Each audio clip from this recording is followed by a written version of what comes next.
In the beginning was matter. And matter begot the amoeba. And the amoeba begot the worm. The worm begot the fish. The fish begot the amphibian. The amphibian begot the lizard. The lizard begot the lower mammal. The lower mammal begot the lemur. The lemur begot the man. So goes in a nutshell the theory of atheistic evolution. It is the idea that there is no supernatural creator. That this material cosmos, this world, is all there is, all there was, and all there ever will be. There, on the other hand, is another idea. You may be familiar with it. It goes something like this. In the beginning, God created the heavens and the earth was without form and void, and darkness was on the face of the deep, and the Spirit of God hovered across the face of the waters. And God said, "Let there be light," and there was light. And God divided the light from the darkness, and the light He called day, and the darkness He called night, and evening and a morning, day one, and subsequently those other 5 days of creation. The idea of creation. That there was at one time and is today a supernatural creator who brought this universe into existence by speaking it out of nothing, creating it ex nihilo, out of nothing into existence, putting this material universe into play by His will. There are modifications of those two ideas, but when you boil it down, those are the only two options. Either this material universe is all there is, or there is a supernatural creator responsible for what you see and ultimately what you are. Do we have evidence that would verify one of those two ideas? That would prove one of those two ideas? Well, if you listen to the atheistic evolutionists, they would say, oh yes. We've got evidence. We've got more than enough evidence. In fact, if you will listen to men and women like Richard Dawkins. Richard Dawkins is the professor at Oxford who is a militant atheistic evolutionist. And Mr. Dawkins says that it's absolutely safe to say, if you meet somebody who claims not to believe in evolution, then that person is stupid, is ignorant, is insane, or is wicked. But he says, I'd rather not consider that last one. You see, Dr. Dawkins says that if there's a person out there who doesn't believe in evolution, then that person is stupid, ignorant, insane, or wicked. It's ironic to me that for the last 20 years, surveys have been done in the United States of America, and almost every single one of those surveys, when the question is asked, how do you believe this universe arose? What is the origin of the universe? 45% of the people who are asked say that the world was created by a supernatural creator in 6 literal 24-hour days some 6,000 to 10,000 years ago. That's 45%. Another 38 to 40% believe that God started the process and that there was and is a supernatural creator involved at least in the beginning. That's somewhere around 82 to 84 or 5% of the people who are asked believe that there is and was a God who was responsible for what is going on in this universe. Only 7 to 12% of the people who are asked believe in the idea that there is no supernatural creator and that this world came into existence without a divine being responsible. That, to me, speaks volumes about Dr. Dawkins' statement. But now, before we go further, don't misunderstand me. I'm not saying that you could take a vote on this and that the majority would rule. If it is the case that evolution and atheism is true, then it wouldn't matter if 99.9% of the American population or the world believed that it wasn't. If it were true, then it's true. But what I'm going to show you this evening is that it is not the case that atheism or evolution is true. In fact, what I'm going to show you this evening is that the scientific evidence points overwhelmingly to the conclusion that there is a supernatural creator, and that it is because of that supernatural creator that our universe exists. Now, what we are going to need to do is look at some fundamental scientific laws. The first one we're going to deal with is the law of cause and effect. Now, it is so fundamental, you might not know that you use it on a regular basis, but you do. Suppose I were standing up here this night, and as I was speaking to you, let's say I had a book next to me on a table, and you were listening to me in rapt attention, and you were paying very close attention to what was being said, and all of a sudden this book that was sitting on the table beside me shot across the room going 95 miles an hour and crashed into the back wall.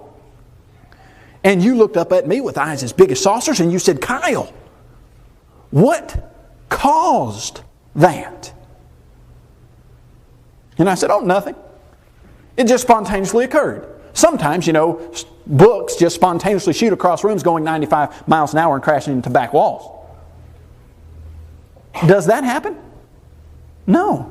You know that doesn't happen. Why immediately do you ask yourself what caused that? Well, because the fundamental law of cause and effect says that in this material universe, every material effect that you see has a cause that came before it and that was greater than it. Well, suppose I said, "Oh, I'm just kidding. It had to have a cause." Of course we know that. Let me tell you what that cause was. As I was speaking to you, a large housefly about the size of a dime plopped his fat little housefly body on the edge of this book and catapulted this book 95 miles an hour to the back of the room. Now, do you believe that? No, you certainly don't. At least you shouldn't. Well, it's a cause that came before the book shooting across the room. What's the problem with it? It's not adequate. It's not big enough. Let me give you another illustration. Suppose we were driving down the interstate and you were next to a large truck, and that truck was going about 70 miles an hour, and all of a sudden that truck came to a screeching halt, did 4 flips and landed in the ditch. Well, you quickly pulled over, you pulled out your cell phone, dialed 911, got out and went to help the driver of that truck, and you say, "Are you okay?" And he says, "Yeah, but you got to get everybody off the road." You say, "Why?" He says, "Well, they're everywhere." And you say, "Well, what is everywhere?" He said, "I saw it about 15 yards in front of me and I couldn't do anything about it." And you say, "Well, what did you see?" He said, "It was the meanest, most menacing, vicious mosquito I've ever seen. And it planted into the grill of my truck and caused my truck to do 4 flips into the ditch." And you get your cell phone back out and you call 911 again and you say, "We've got a little bit more serious head trauma than I originally thought. You need to get here a little bit quicker." Why? What's a cause that came before the truck flipping into the ditch? Certainly. But it's not what? It's not big enough. It's not great enough. Suppose I were to ask you a question. What is the standard evolutionary scenario that supposedly explains the origin of this universe? Here's what you would hear.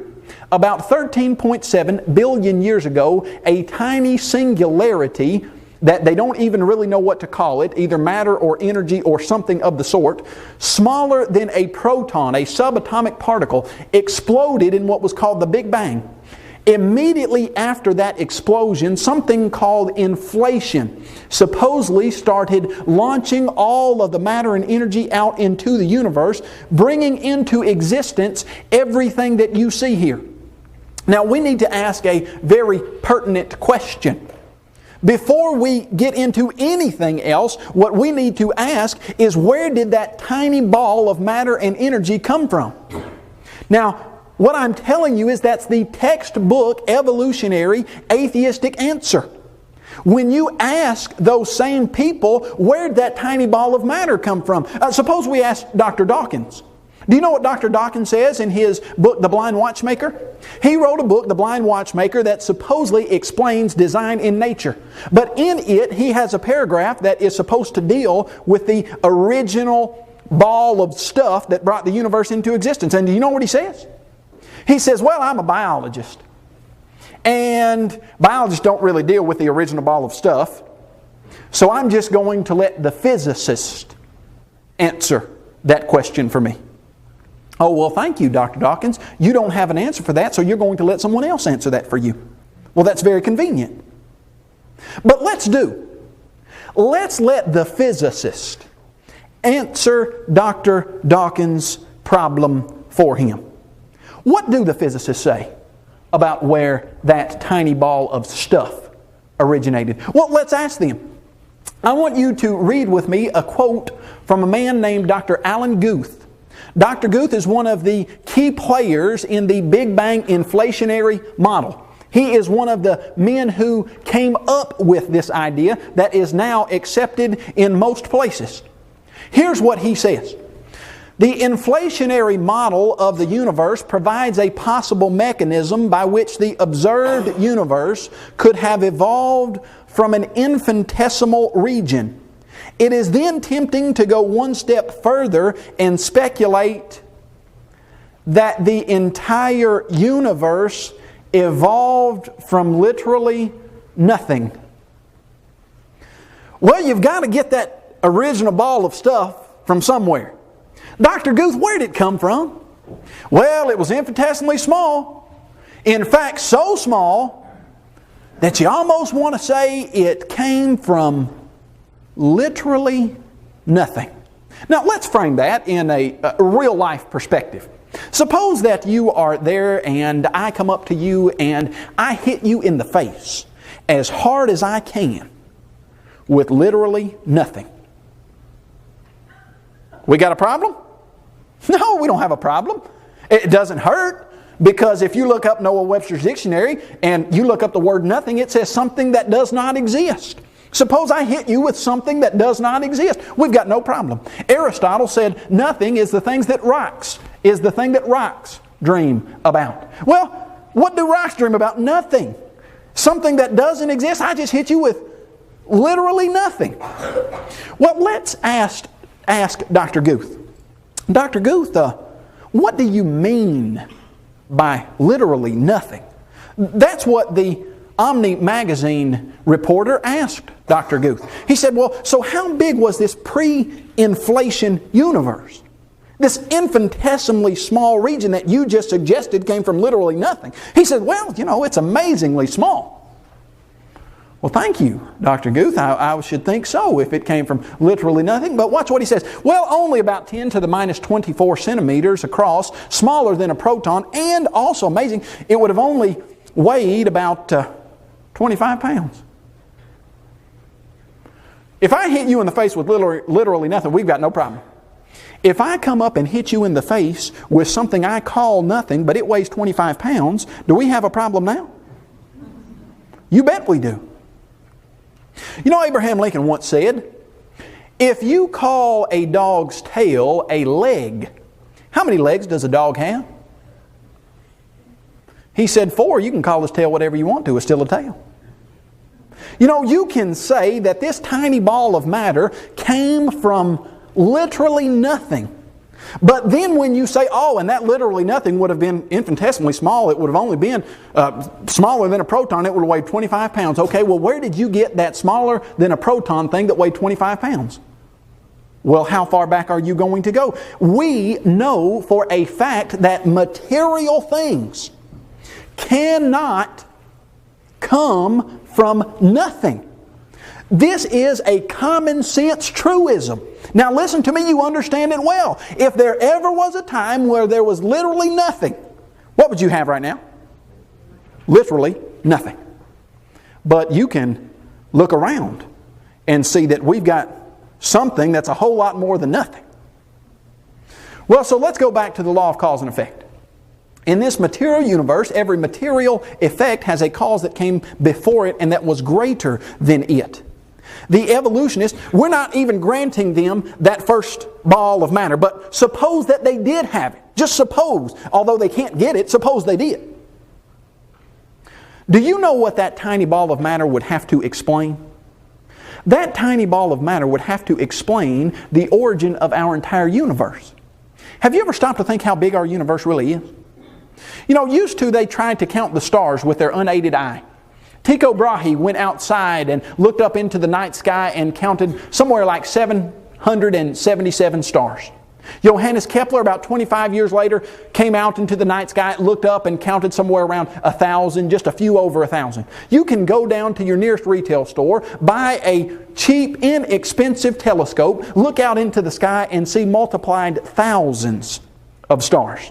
If you have access to one that's stronger, you can see hundreds of thousands. If you have access to something like the Hubble telescope, you can see millions of stars, and you can look beyond those stars and see millions of galaxies, and you can look so far that you can estimate that there are 100 billion galaxies in the universe.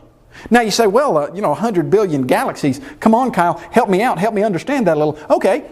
If you wanted to count to 10,000 every single day, to get to 100 billion, it would take you over 27,000 years, counting 10,000 of them a day. 365 days a year. That's a pretty large number. Well, you say, yeah, how big is a galaxy really? Well, we live in one galaxy. We live in the Milky Way galaxy. Suppose you just wanted to go across our single galaxy. Now, this is one out of an estimated 100 billion. If you wanted to count to 100 billion, you have to count 10,000 every day for 27,000 years. We live in a single galaxy. The Milky Way galaxy. Every galaxy has at least 100 million stars in it.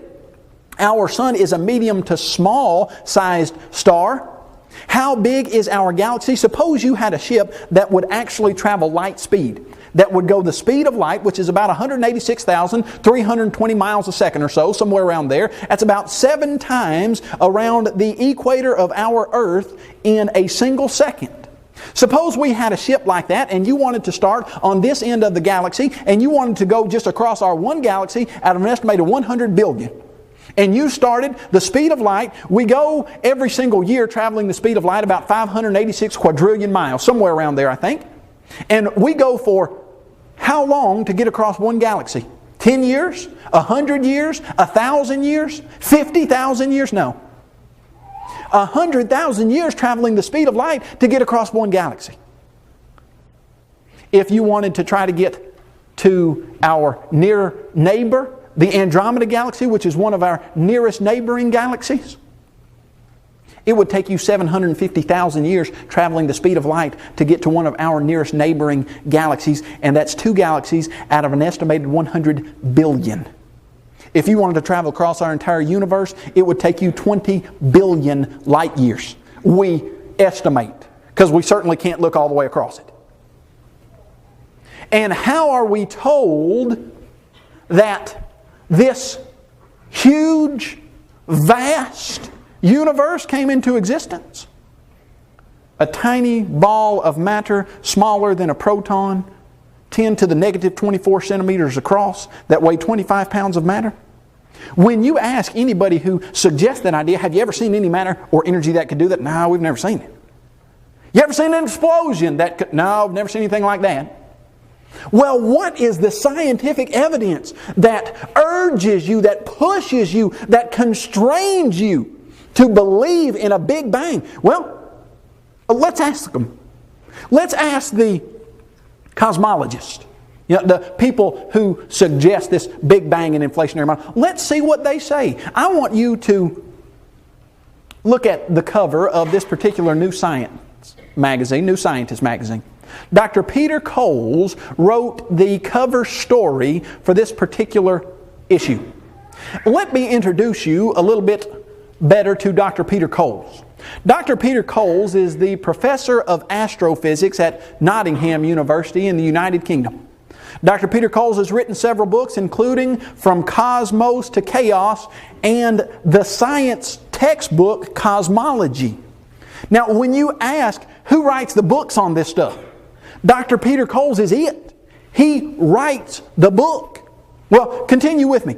Dr. Peter Coles written over 100 technical articles on the Big Bang in periodicals such as Nature and Astronomy and Geophysics. He has been invited to lecture at the Oxford Astrophysics seminars. He has an undergraduate degree from Cambridge University and a PhD from the University of Sussex.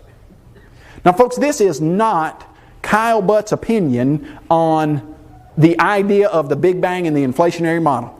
This is the statements, these are the statements that are made in Dr. Peter Coles' cover story of the New Scientist magazine.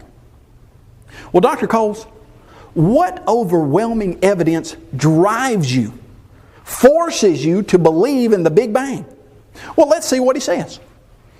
He says, inflation puts the bang in the Big Bang. Now, that's the title of his article. What put the bang in the Big Bang? What's responsible for everything you see? He says inflation did it. But now watch what he says about inflation. He says, well, there's very little direct evidence that inflation actually took place. He said, in fact, we still don't know what would have caused it if it did. So how confident can we be that inflation is really a part of the universe's history? Now hold on, Dr. Coles. You said that inflation put the bang in the Big Bang. But then he said, well, we just really don't have much direct evidence that inflation actually occurred. And you wonder how confident we can be that it really did occur. But then he goes on to say, Alan Guth cannot prove that this inflation actually happened, nor can he suggest a compelling physical reason why it should have. Within just a few years, inflation had become an indispensable part of cosmological theory. The only problem was there wasn't a shred of evidence that inflation actually happened. I thought you were supposed to write for us an article where you explain what put the bang in the Big Bang. You explained to us how this happened, and you did. You said inflation did. But then you said there's little direct evidence. In fact, Alan Guth can't prove it. And then you said quickly it became an indispensable part of a cosmological theory, but there wasn't a shred of evidence that proved that inflation ever occurred. Are you starting to see what's happening here? Richard Dawkins says, go to the physicists. They'll tell you. The physicists say, well, inflation put the bang in the Big Bang. It's got to be inflation. Well, can you prove to us inflation occurred? Well, no, there's really little direct evidence. In fact, there's not a shred of it. Continue with me. We don't know for sure if inflation happened. And we are certainly a long way from being able to identify the inflation. In a way, we are still as confused as ever about how the universe began, but perhaps now we are confused on a higher level and for better reasons. You know what I think a more appropriate title would have been for that article? Confusion taken to a higher level. Because he admits we don't have a clue how the Big Bang could have if it did take place, and what we say put the bang in it, we don't have it. Now listen to me. This is not Kyle Butt. This is Dr. Peter Coles with a PhD in this. We don't have a shred of evidence. Not only do they not have a shred of evidence that would suggest that a person should believe in the Big Bang or in atheistic evolution, there's overwhelming, compelling evidence against such. You see, because everybody recognizes that sooner or later you have to get back to a first cause. But you know what they know? They know that it cannot be a material cause. Because they have studied matter and energy so much, they know that it had to have a cause. It couldn't have come from nothing, but whatever caused it can't be matter. What did cause it? What could be a cause that came before this material universe that was bigger than this material universe? I think you well know. In the beginning, God.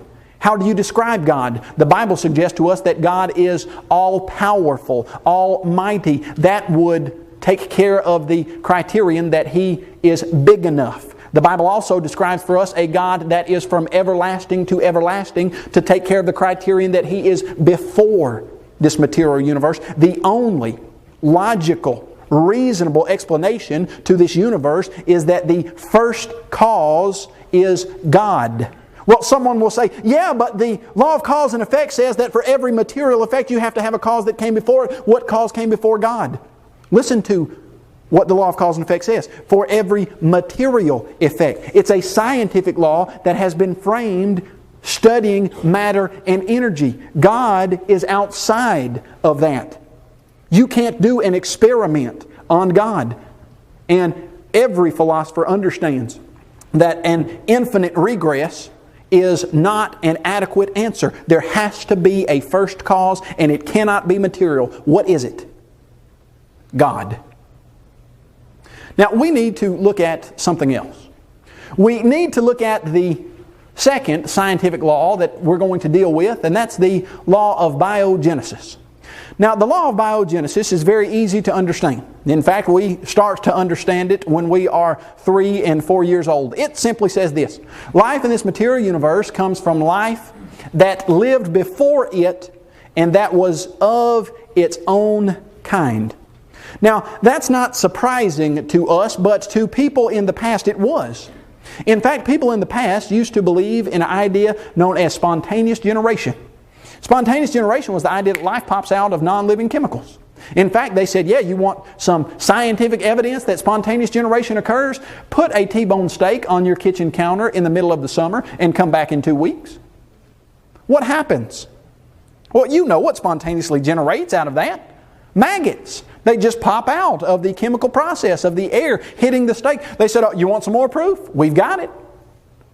Take some old sweaty rags and wrap them around some wheat, stick them in the corner of your barn, and come back in a month. You know what that'll produce? Mice. They just spontaneously generate from the chemical properties of the rags and the wheat. If you want some more proof, take a piece of wood, throw it in a ditch that has some water in it sitting there, come back in a month or two, pop the bark off, guess what you'll see? Grubs, you'll see all kinds of beetles and worms and bugs, you name it. They just spontaneously generate. Well, in about 1660, a man by the name of Francisco Reed, he said, I'm not sure that steaks spontaneously generate maggots. So he did an experiment. It wasn't hard. He took a jar, he put a steak in it, and he left it uncovered. He took another jar, put a steak in it, and sealed it. Maggots formed on the uncovered meat. They didn't form on the meat that was sealed. He said, voila. I watched flies land on the meat that was uncovered. I watched them try to get into the covered meat. They could not. And I believe that flies come from maggots, and that maggots then produce the flies. They grow into them. Well, they said, oh no, your experiment's all wrong, see. Spontaneous generation occurs because the air gets into the meat and it's part of the chemical process. He said, okay, I'm going to add another element to this particular experiment. One jar left totally unsealed. Another jar he sealed hermetically, airtight, so nothing could get in. And the third jar, or group of jars, he covered with a gauze-type netting.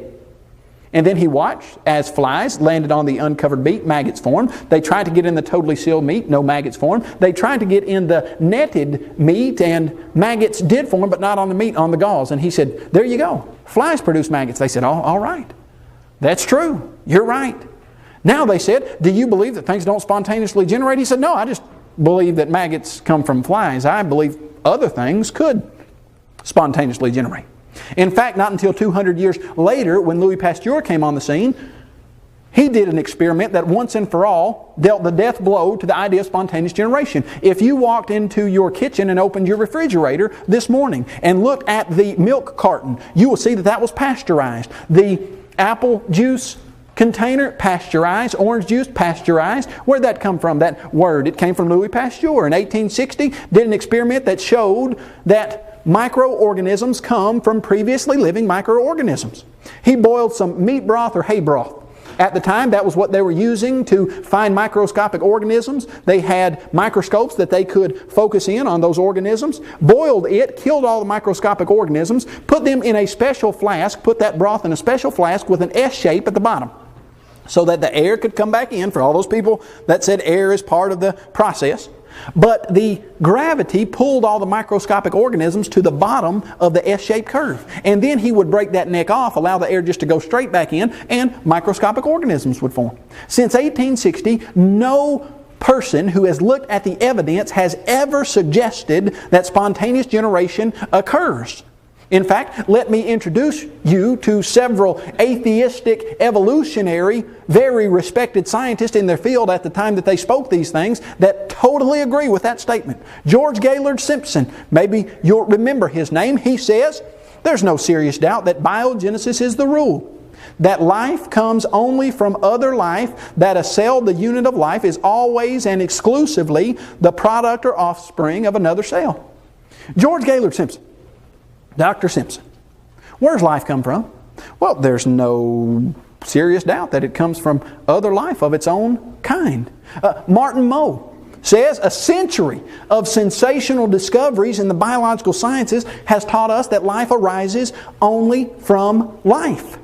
This man's an evolutionist. He's not a creationist. He's not fighting to get people to understand a supernatural creator. He is an atheistic evolutionist. But he says there's no doubt here. 100 years of experimentation show us that life comes only from life of its own kind. You know, I learned this very early. In fact, now bear with me, this story happened probably when I was about 2. But it seems like the facts are in my mind very clearly. We were moving from East Tennessee to Middle Tennessee, and we had a dog named Max. Her real name was Maxine, but we shortened it to Max for short, and she was in the family way, and she was going to have babies. And we brought her along on our trip, and she was getting very close to having those babies, so we put her in a bathtub. And the next morning, when we woke up, we went into that bathtub, and we looked, and there were 8 of the most beautiful baby hippopotamuses you have ever seen. Do you believe that? Well, if you do, I've got some oceanfront property in Arizona. Throw in the Golden Gate for you. Why? Now, let me ask you a question. Almost in all seriousness, you weren't there. You weren't there when that dog gave birth to whatever babies it had. Why would you not think ever that dog gave birth to baby hippopotamuses? Well, what if I changed it to she gave birth to 8 of the most beautiful half dog, half baby hippopotamuses that you've ever seen? Would you buy that either? No. You know as well as any 5-year-old knows that a dog gives birth to puppies. A cat gives birth to kittens. A giraffe gives birth to baby giraffes. An elephant gives birth to baby elephants. You know that. It's the fundamental biological law. Everybody knows it. Do you know what evolution says?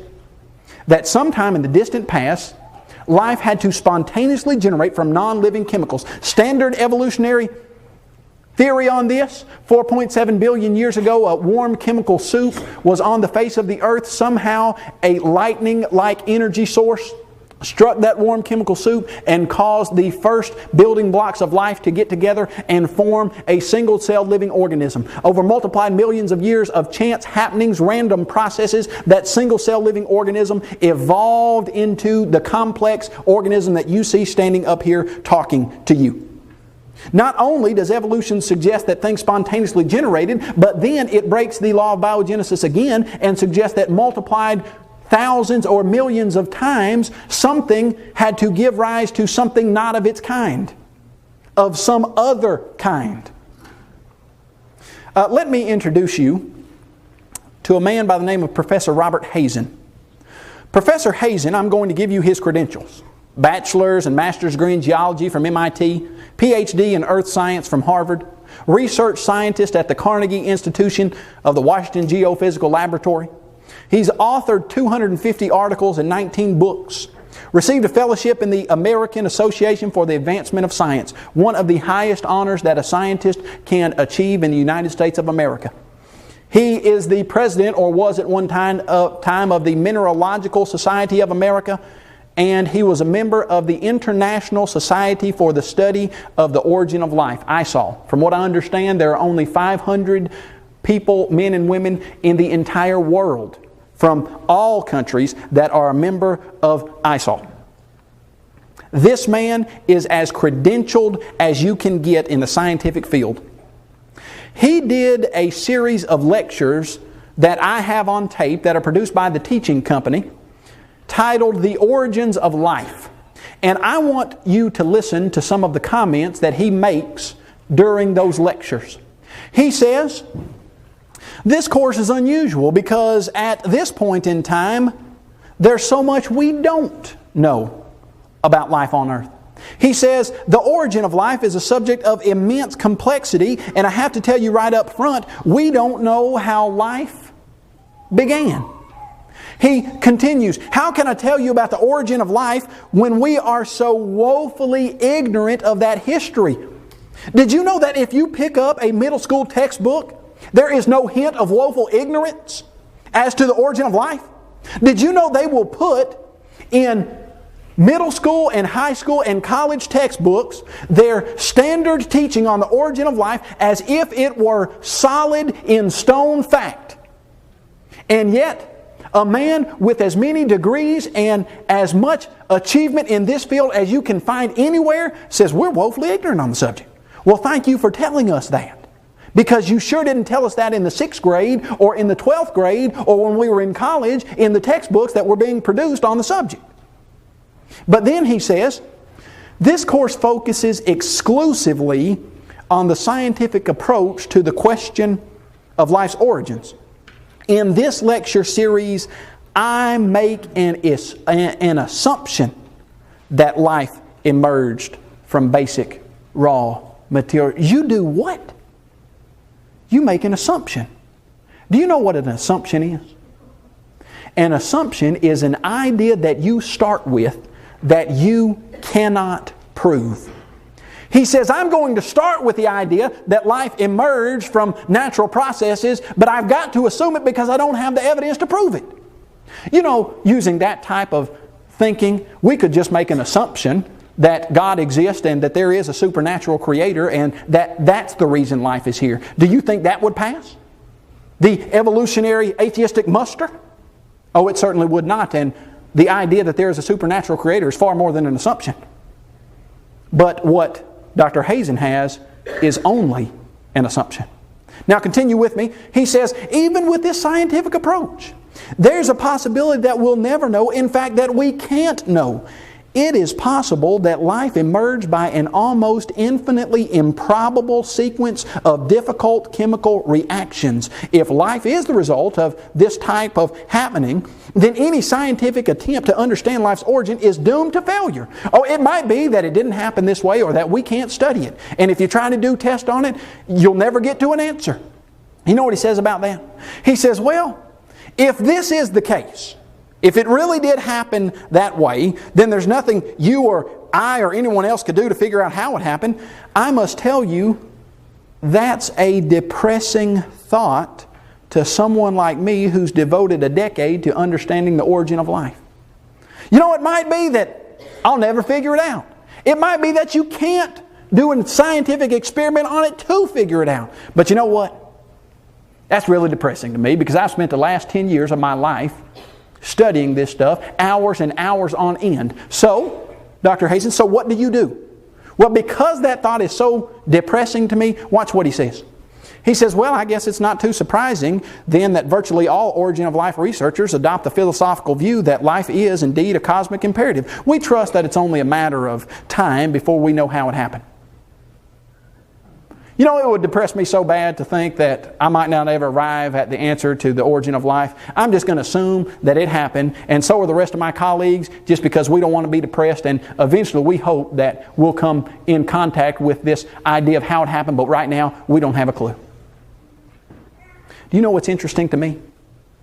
What's interesting to me that not only does the Bible give you the perfect cause for life on this earth, in the beginning God, but in that first chapter of Genesis, on day 3, when God made the flowers, the grass, and the trees, He said, be fruitful and multiply after your own kind. And on day 5, when He made the birds and the fish, He said, be fruitful and multiply after your own kind. And on day 6, when He made the land animals and humans, be fruitful and multiply after your own kind.